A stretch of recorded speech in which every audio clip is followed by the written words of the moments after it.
السلام علیکم۔ ویڈیو شروع کرنے سے پہلے چینل کو ضرور سبسکرائب کر دیجیے۔ خونی کتاب، ڈر و خوف کی پگڈنڈی پر رواں دواں رگوں پہ میں خوف کی لہر دوڑاتی کہانی۔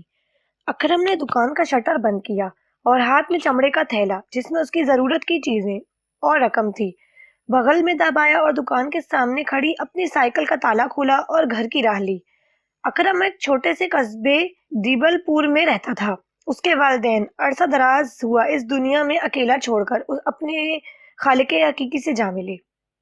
اکرم نے کسی نہ کسی طرح میٹرک کر کے ایک پبلشر کے پاس ملازمت کر لی اور آہستہ آہستہ اپنی محنت اور لگن کی وجہ سے اس نے اپنے ملک کے دل میں اپنے لیے نرم گوشہ پیدا کر لیا۔ مالک اس کی ایمانداری سے اتنا متاثر ہوا کہ اس نے اپنی بیٹی کا ہاتھ اس کے ہاتھ میں دے دیا اور اس طرح اکرم نے اپنی ایمانداری کی بدولت اپنا مستقبل محفوظ کر لیا۔ دکان کے مالک نے اپنا تمام کام اس کے سپرد کیا اور خود یاد الہی میں مصروف ہو گیا۔ اب اکرم اس دکان کا تنہا مالک تھا۔ اس نے اپنی روز و شب کی محنت سے دکان کو 4 چاند لگا دیے اور اس کا کاروبار دوسرے لوگوں کی نسبت کافی ترقی کرنے لگا اور دیکھتے ہی دیکھتے اس کا نام شہر کے بڑے پبلشروں میں لیا جانے لگا۔ ان سب باتوں کے باوجود اس نے شہر کی بجائے قصبے میں ہی رہائش رکھنے کو ترجیح دی تھی۔ اس کی وجہ یہ تھی کہ وہاں اس کے جاننے والے زیادہ تھے۔ اس کی نسبت شہر میں رہنے والے افراد ایک دوجے کو پہچانتے تک نہیں ہیں، اور اس کے علاوہ اس کی ایک وجہ یہ بھی تھی کہ شہر میں ماحول کسی قدر گرد و آلود اور آب و ہوا گندی تھی، لیکن اس کی نسبت قصبے کی آب و ہوا اور پانی صاف ستھرا اور صحت افزا تھا۔ اکرم کے 3 بچے تھے، جن میں سب سے بڑا لڑکا 10 سال کا اور اس سے بالترتیب 2 لڑکیاں تھیں۔ قصبے میں ایک پرائمری اسکول تھا جس میں وہاں کے بچے تعلیم حاصل کرتے تھے۔ اگر کوئی صاحب حیثیت ہوتا تو اپنے بچوں کو مزید تعلیم دلانے کی خاطر شہر کا رخ کرتا، اور اگر کوئی اس کی استطاعت نہ رکھتا تو وہ اپنے بچوں کو 5 جماعتیں پڑھا کر گھر میں بٹھا لیتا۔ اکرم اپنے لڑکے کو اعلیٰ تعلیم دلوانے کا ارادہ رکھتا تھا۔ اس نے دل میں عہد کیا ہوا تھا کہ اگر وہ آگے نہیں پڑھ سکا تو کیا، لیکن وہ اپنی خواہش کو اپنے بیٹے کی شکل میں پورا کر سکتا تھا۔ اسی لیے میں نے اپنے بیٹے کو مزید تعلیم دلانے کی خاطر شہر کے ایک اسکول میں داخل کرا دیا ہے۔ اسکول میں ہاسٹل کی سہولت ہونے کی وجہ سے اس نے روزانہ آنے جانے کی درد سری سے بچانے کی خاطر اسے ہاسٹل میں داخل کرا دیا تھا۔ اس کا لڑکا ہر جمعرات کی شام گھر آ جاتا اور ایک دن گھر میں رہ کر واپس دوسری صبح شہر روانہ ہو جاتا۔ آج بھی جمعرات تھی، اس کا بیٹا گھر آ گیا۔ وہ یہی سوچتا ہوا جلدی جلدی سائیکل کے پیڈل چلاتا قصبے کی طرف جانے لگا۔ قصبے کی طرف جانے والی سڑک پر چلا جا رہا تھا۔ سورج دور افق میں ڈوب رہا تھا اور آسمان پر زردی چھائی ہوئی تھی۔ شام کا جھٹپٹا ہر سو چھا رہا تھا۔ قصبے کی کچی سڑک کے دونوں جانب گندم کے سنہری خوشے ہلکی ہلکی ہوا اسے لہرا رہے تھے اور ان کے ٹکرانے سے سرگوشیاں سی پیدا ہو رہی تھیں۔ اکرم رات کا اندھیرا پھیلنے سے پہلے اپنے گھر پہنچ جانا چاہتا تھا۔ قصبے کا فاصلہ شہر سے تقریباً 10 فرلونگ رہا ہوگا۔ عام حالات میں یہ فاصلہ وہ آدھے گھنٹے میں طے کر لیتا تھا، مگر آج اسے یہی راستہ طویل ہوتا محسوس ہو رہا تھا۔ اس کے ساتھ ساتھ شام کے سائے گہرے ہو رہے تھے۔ ابھی اس نے 1 فرلونگ کا فاصلہ ہی طے کیا ہوگا کہ راستے میں ایک کتاب پڑی دکھائی دی۔ اس نے سائیکل ایک طرف کھڑی کی اور تیز تیز قدم اٹھاتے ہوئے کتاب کی طرف بڑھ گیا، اور جیسے ہی اس نے جھک کر کتاب اٹھانے کی کوشش کی تو اس کی چیخ نکل گئی۔ کتاب پر ایک ڈھانچے کی تصویر چھپی ہوئی تھی اور اس پر نامعلوم زبان میں ایک موٹی سرخی لکھی تھی۔ تصویر میں ایک ڈھانچے نے اپنا سوکھا سڑا ہاتھ اوپر اٹھایا ہوا تھا اور اس کے ہاتھ کے ساتھ ایک کوبرا سانپ بل کھاتا ہوا لپٹا دکھایا گیا تھا۔ وہ تو یہ سوچ کر کتاب اٹھانے کے لیے رکا تھا کہ اسکول جاتے ہوئے کسی بچے کی گر گئی ہوگی، مگر اب اسے یہ اور ہی معاملہ نظر آ رہا تھا۔ پہلے تو اس نے کتاب کو یوں ہی پڑا رہنے دینے کا سوچا، پھر کچھ سوچ کر اسے اٹھایا اور سائیکل کے کیریئر کے پیچھے رکھ کر گھر کی راہ لی۔ گھر میں اس کی توقع کے مطابق اس کا لڑکا آیا ہوا تھا۔ سب اس کے گرد اکٹھے ہوئے اس کے شہر کی باتیں سن رہے تھے۔ وہ مزے لے کر انہیں اپنے متعلق بتا رہا تھا۔ باپ کو دیکھ کر بیٹے نے سلام کیا۔ اکرم نے اس کے سر پر ہاتھ پھیر کر اسے دعا دی اور سائیکل ایک طرف کھڑی کر کے اس نے پیچھے رکھی کتاب اٹھا لی۔ گھر والوں کے پوچھنے پر اس نے اس کتاب کے بارے میں انہیں بتایا۔ یہ سن کر سب خوفزدہ ہو کر اس کتاب کو دیکھنے لگے۔ اس کی بیوی تو اس بات پر اصرار کرنے لگی کہ اس منحوس کتاب کو فوراً کہیں دور پھینک آؤ، مگر اس کے سمجھانے پر انہوں نے کتاب کو کھول کر دیکھا۔ کتاب کے اوراق بوسیدہ تھے، زمانے کی گردش کے باعث اس کا رنگ گہرا زرد ہو گیا تھا، اس پر سیاہ چرمی کوڑ چڑھا ہوا تھا اور سفید رنگ سے اس پر کچھ الفاظ کنندہ تھے۔ اس کے اندر کچھ تصویریں بنی ہوئی تھیں اور نامعلوم زبان میں اس پر کچھ تحریریں درج تھیں۔ کہیں کہیں کسی پیرا کو سرخ روشنائی سے نمایاں کرنے کے لیے اس کے نیچے لکیر کھینچ دی گئی تھی۔ کافی دیر مغز ماری کرنے کے باوجود اس کا سر پیر نظر نہیں آیا تو اکرم نے اسے اٹھا کر الماری میں رکھ دیا۔ دوسرے روز اس کا لڑکا حامد اپنے والدین سے مل کر شہر جانے کے لیے گھر سے نکلا اور قصبے کے واحد بس اسٹاپ پر آ کر بس کا انتظار کرنے لگا۔ قصبے کی آبادی کم ہونے کی وجہ سے شہر اور قصبے کے درمیان صرف ایک ہی کھٹارا بس چلتی تھی، جس میں وہی لوگ سفر کرتے تھے جن کا تعلق قصبے سے تھا۔ کافی دیر تک انتظار کرنے کے بعد اسے دور سے ایک حیولہ سا آتا دکھائی دیا اور پھر واضح ہوتے ہی ایک پرانی سی بس اپنے پیچھے دھواں چھوڑتی کچی سڑک پر آتی دکھائی دی۔ بس میں برائے نام مسافر تھے۔ حامد نے اسے ہاتھ کا اشارہ کیا اور بس اس کے نزدیک آ کر رکی اور اس کے سوار ہوتے ہی ایک جھٹکا لیتی شہر جانے والے راستے پر بھاگتی چلی گئی۔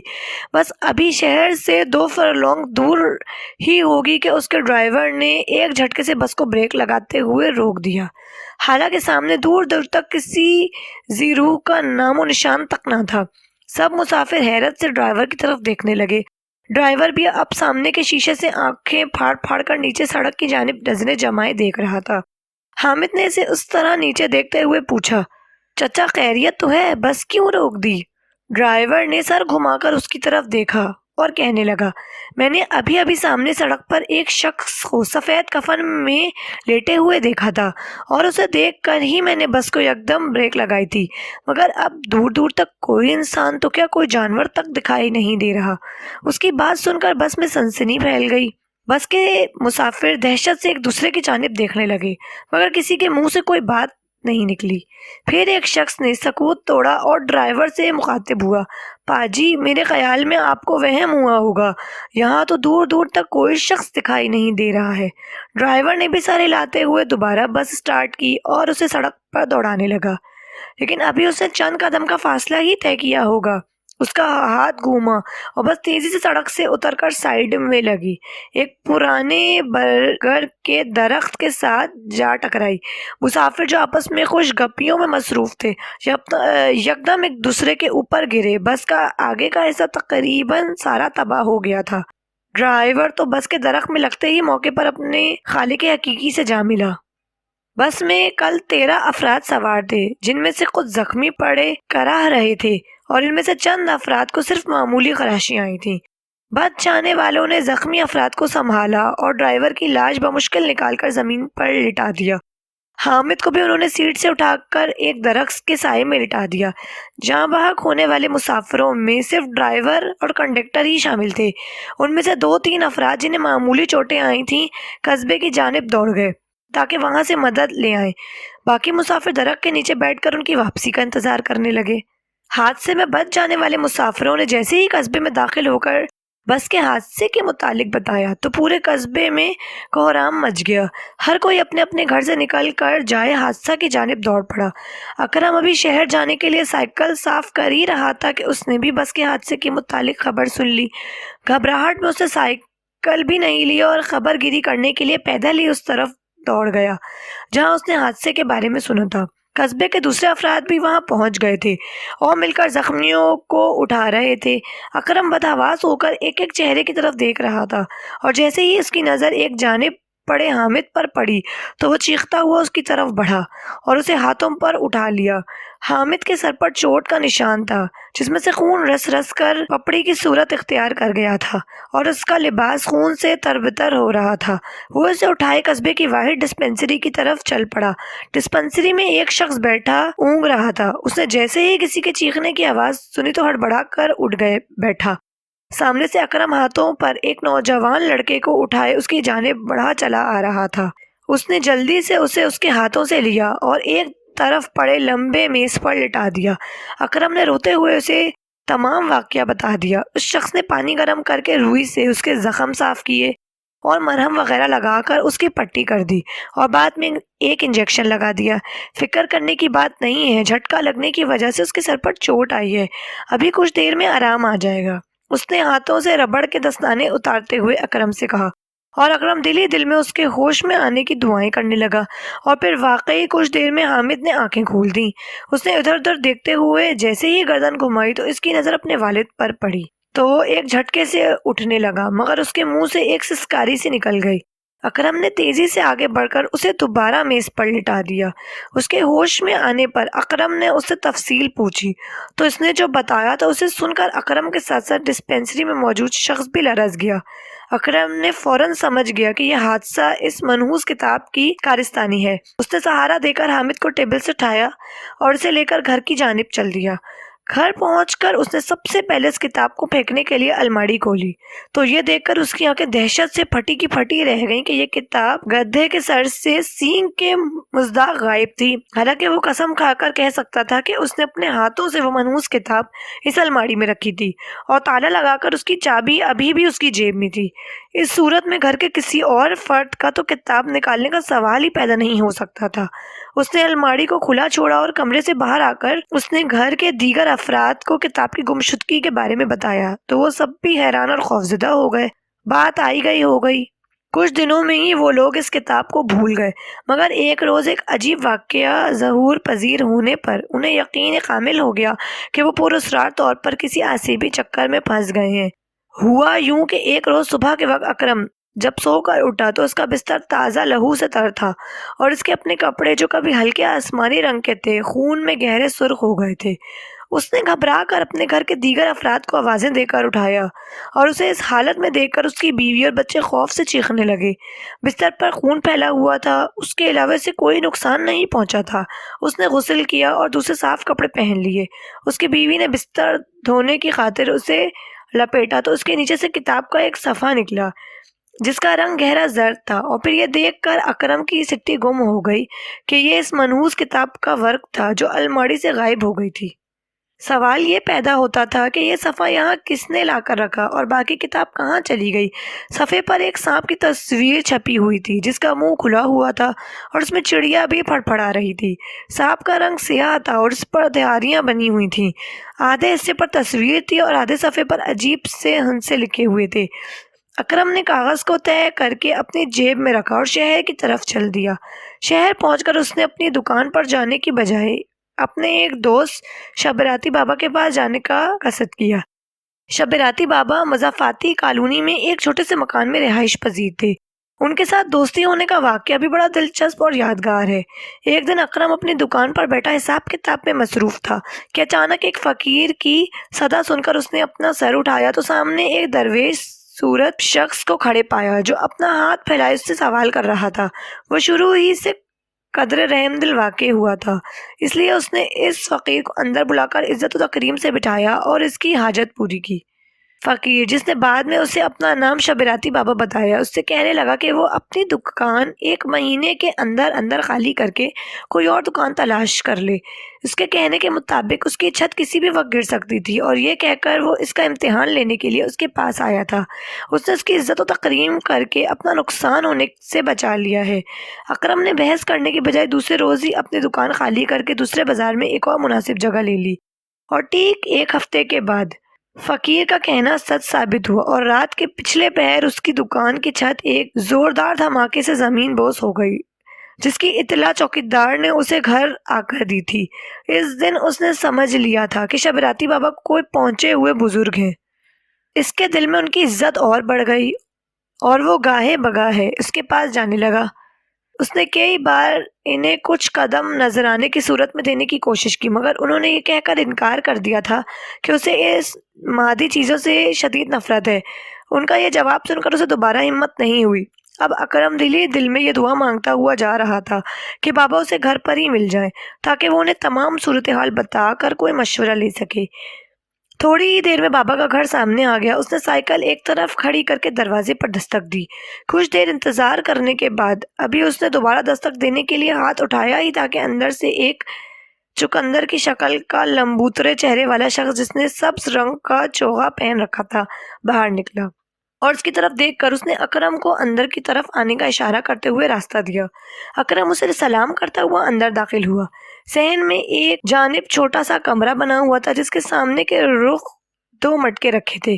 کمرے میں ایک چٹائی بچھی ہوئی تھی جس پر شبراتی بابا آلتی پالتی مار کر بیٹھے ہوئے تھے۔ اس کے گرد 2-3 مرید بیٹھے ان کے بازو دبا رہے تھے۔ شبراتی بابا تسبیح ہاتھ میں تھامے جھوم رہے تھے۔ اکرم نے سلام کیا تو انہوں نے آنکھیں کھول کر دیکھا اور اسے پہچان گئے اور اسے قریب ہی بٹھا لیا۔ اکرم نے ان کا حال احوال پوچھنے کے بعد انہیں کتاب ملنے سے لے کر حامد کے ایکسیڈنٹ اور اپنے بستر کا خون سے تر ہونے کا تمام قصہ تفصیل سے سنا دیا۔ اس دوران بابا خاموشی سے اس کی باتیں سنتے رہے۔ اکرم چپ ہو کر ان کی طرف دیکھنے لگا۔ بابا نے تمام باتیں سن کر ایک گلاس منگوایا اور اس میں پانی بھر کر اپنے سامنے رکھ لیا اور خود کو ایک بڑی سی چادر میں چھپا لیا۔ ان کے مرید اور اکرم خاموشی سے ایک جانب بیٹھے انہیں دیکھتے رہے۔ وہ چادر کے اندر ہی اندر کچھ پڑھتے جا رہے تھے اور ساتھ ساتھ ہل بھی رہے تھے۔ کچھ دیر کے بعد انہوں نے چادر اپنے اوپر سے ہٹا دی۔ انہوں نے دیکھا کہ پانی کا رنگ خون کی طرح گہرا سرخ ہو رہا تھا اور بابا کا چہرہ پسینے سے تربتر ہو رہا تھا۔ ان کی حالت یوں ہو رہی تھی جیسے وہ میلوں سے دوڑتے ہوئے آئے ہوں۔ کچھ دیر تک وہ سانس بحال کرتے رہے، پھر اکرم کی طرف دیکھ کر مخاطب ہوئے۔ میں نے اپنی طرف سے پوری کوشش کی تھی کہ تمام حالات سے پردہ اٹھ جائے، مگر میں صرف اس قدر ہی جان سکا ہوں کہ جو کتاب تمہیں ملی تھی وہ 2000 سال پرانی کتاب ہے۔ صدیوں پرانی اس کتاب کا موضوع کالے علم پر مبنی ہے۔ اس کتاب کے متعلق ایک اہم بات جو مجھے معلوم ہوئی ہے وہ یہ کہ جس کے پاس یہ کتاب ہوگی اسے نقصان پہنچنے کا اندیشہ ہے۔ اب جب کہ تمہارے کہنے کے مطابق وہ کتاب الماری سے غائب ہو چکی ہے تو فکر کرنے کی ضرورت نہیں ہے۔ میں تمہیں ایک تعویذ بنا دیتا ہوں، اسے اپنے گھر میں لٹکا دینا، انشاءاللہ تمہیں یا تمہارے گھر کے دیگر افراد کو کوئی نقصان نہیں پہنچے گا۔ یہ کہہ کر بابا نے اسے زعفران سے ایک تعویذ لکھ کر دے دیا۔ اکرم نے انہیں سلام کیا اور واپس دکان پر آ گیا۔ سارا دن دکان میں مصروف رہنے کی وجہ سے وہ کافی تھک گیا تھا۔ اس نے دکان قبل از وقت بند کی اور گھر کی جانب چل دیا۔ ابھی وہ راستے میں ہی تھا کہ اسے اپنی جیب میں سرسراہٹ سی محسوس ہوئی۔ اس نے سائیکل روک کر اپنی جیب میں دیکھا تو اس کی چیخ نکل گئی۔ جیب میں ایک ننھا سا سانپ بیٹھا صاف نظر آ رہا تھا۔ اکرم نے جلدی سے جیب الٹ دی۔ جیب میں رکھے پیسے اور دیگر کاغذات وغیرہ جن میں بابا کا دیا ہوا تعویذ بھی شامل تھا باہر نکل کر نیچے زمین پر گر گیا، اور پھر اس کی حیرت کی انتہا نہ رہی کہ جیسے ہی اس نے کاغذات نیچے گرائے تو وہ سانپ جو اس نے جیب میں دیکھا تھا کہیں نظر نہیں آیا، اور اس کے ساتھ ساتھ وہ تعویذ بھی سرے سے غائب ہو گیا تھا جو اسے بابا نے دیا تھا۔ اور پھر اس کی سمجھ میں ساری بات آ گئی کہ یہ سب دھوکہ ہوا ہے، یہ سب کارستانی اس کی جیب سے تعویذ نکلوانے کے لیے تھی۔ بادل نخواستہ اس کے دوبارہ گھر کی راہ لی، اور جیسے ہی وہ گلی میں مڑا تو اس سے اپنے گھر کے سامنے ہجوم نظر آیا اور گھر میں سے رونے اور چیخنے کی آوازیں آ رہی تھیں۔ وہ منظر دیکھ کر اس کا دل بیٹھ گیا۔ اس نے جلدی سے ہجوم میں سے چند افراد کو پرے دھکیلتے ہوئے اندر جانے کے لیے جگہ بنائی، اور اسے دیکھتے ہی لوگوں نے اس کو اندر جانے کے لیے جگہ دی۔ سامنے چارپائی پر اس کی منجلی بیٹی لیٹی ہوئی تھی اور اس کے گلے میں ایک کاغذ اس طرح پھنسا ہوا تھا جیسے بلیڈ کو صابن میں پھنسا دیا جائے، اور پھر اسے کاغذ کو پہنچانے میں قطعی مبالغہ نہ ہوا کہ وہ کاغذ اسی منحوس کتاب کا ورق تھا جسے وہ غلطی سے گھر اٹھا لایا تھا۔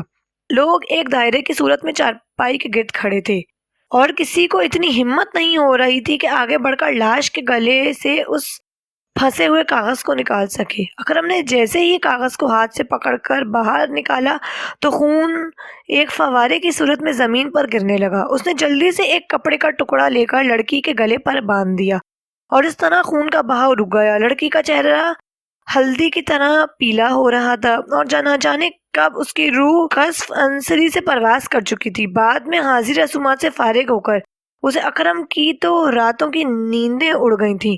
اسے ہر وقت اپنے چاروں طرف زرد رنگ کے اوراق اڑتے نظر آنے لگے۔ وہ دن بدن کمزور ہوتا چلا گیا۔ دکان پر توجہ نہ دینے کی وجہ سے کاروبار ٹھپ ہو کر رہ گیا تھا اور آہستہ آہستہ معاشی طور پر بالکل ختم ہوتا جا رہا تھا۔ وہ اس دن کو کوس رہا تھا کہ جس دن وہ اس منحوس کتاب کو اٹھا کر گھر لایا تھا، لیکن اب تو تیر کمان سے نکل چکا تھا۔ اب کیا ہو سکتا تھا؟ اس لیے اب اس غلطی کا خمیازہ اسے اور اس کے گھر کے دیگر افراد کو بھگتنا ہی پڑتا تھا۔ ایک صبح وہ سو کر اٹھے تو اس کی چھوٹی لڑکی جس کی عمر تقریباً 6 سال کے لگ بھگ تھی مردہ حالت میں پائی گئی۔ اس کا چہرہ خراشوں سے بھرا تھا، یوں لگتا تھا جیسے کسی نے اس کے چہرے پر خنجر سے نشان بنا دیے ہوں، اور اس کے ساتھ ساتھ لرزا دینے والی بات یہ تھی کہ اس کی گردن کے پچھلے حصے میں ایک سوراخ بنا ہوا تھا اور جس میں سے مغز نکال لیا گیا تھا اور ایک گڑھا سا بن گیا تھا، اور اس گڑھے میں ایک کاغذ کو موڑ کر بھر دیا گیا تھا۔ اسے اس حالت میں دیکھ کر ان کی چیخیں نکل گئیں۔ سب سے دہشت ناک بات یہ تھی کہ وہ کاغذ اسی کتاب کا ورق تھا۔ پل دو پل میں تمام قصبے میں یہ خبر جنگل کی آگ کی طرح پھیل گئی، اور آنن فانن تمام لوگ اکرم کے گھر جمع ہونا شروع ہو گئے۔ جو بھی بچی کو اس حالت میں دیکھتا خوف اور حیرت سے سہما سہما دور ہٹ جاتا۔ سب لوگ دل ہی دل میں اپنے گناہوں کی معافی مانگنے لگے۔ اکرم کی بیوی پر غشی طاری تھی۔ ان کے لیے اپنی پہلی بچی کا صدمہ ہی جان لیوا تھا کہ یہ دوسرا صدمہ برداشت کرنا پڑا۔ اکرم کی حالت سب سے زیادہ ناگفتہ بات تھی۔ وہ اپنی بچیوں کی اموات کا خود کو ذمہ دار سمجھ رہا تھا۔ لوگ انہیں دلاسے دے رہے تھے مگر وہ اندر ہی اندر کھوکھلے ہوتے جا رہے تھے۔ اکرم دوبارہ شبیراتی بابا کے پاس بھی گیا، لیکن انہوں نے یہ کہہ کر معذرت کر لی کہ انہوں نے دوبارہ حساب لگا کر دیکھا ہے مگر وہ اس معاملے میں اس کی کوئی مدد نہیں کر سکتے، کیونکہ بدی کی طاقت کے سامنے ان کا معمولی حاصل کیا ہوا روحانی علم کوئی معنی نہیں رکھتا۔ اس سے ٹکر لینے کے لیے بڑے عامل کی ضرورت ہوگی۔ بدی اور نیکی کی طاقتیں ازل سے ہیں اور وہ شروع سے ایک دوسرے کے خلاف کار فرما رہی ہیں۔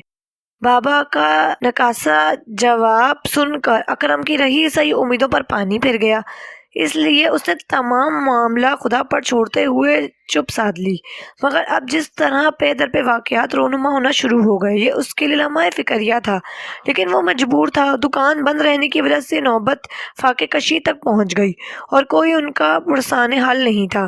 قصبے کے لوگوں نے کچھ روز تک تو ان کی مدد کی، لیکن آخر کب تک ہر کسی کے ساتھ پیٹ لگا ہوا ہے۔ اس لیے اب تو لوگ اس کے مکان کے نزدیک سے گزرنے سے بھی کتراتے تھے کہ کہیں نحوست کے سائے ان پر بھی نہ پڑ جائیں۔ اس دوران اس کا لڑکا حامد جو کہ شہر پڑھنے گیا تھا، وہ بھی معاشی حالات پتلی ہونے کی وجہ سے فیس ادا نہ کر سکنے کی وجہ سے ناکام ہو کر گھر لوٹ آیا۔ وہ اپنی عمر کی 16 بہاریں دیکھ چکا تھا، گھوم پھر کر مزدوری ڈھونڈنے کی کوشش کی مگر کم عمر سمجھ کر ناکام رہا۔ گھر میں برے وقتوں کے لیے جو پونجی بچا کر رکھی تھی وہ کب کی ختم ہو گئی تھی۔ ایک روز اکرم جسے ٹی بی کا روگ لگ چکا تھا اسے قبر تک پہنچا کر ہی دم لیا۔ اس کی جدائی میں اس کی بیوی بھی چل بسی۔ اس بات کا حامد نے اپنے ذہن پر اتنا صدمہ لیا کہ اپنا ذہنی توازن کھو بیٹھا اور اب قصبے کی گلیوں میں خاک اڑاتا پھرتا ہے۔ شاید کبھی زندگی ان سے بھی روٹھ جائے اور وہ بھی اپنے والدین اور بہنوں کے پاس چلا جائے۔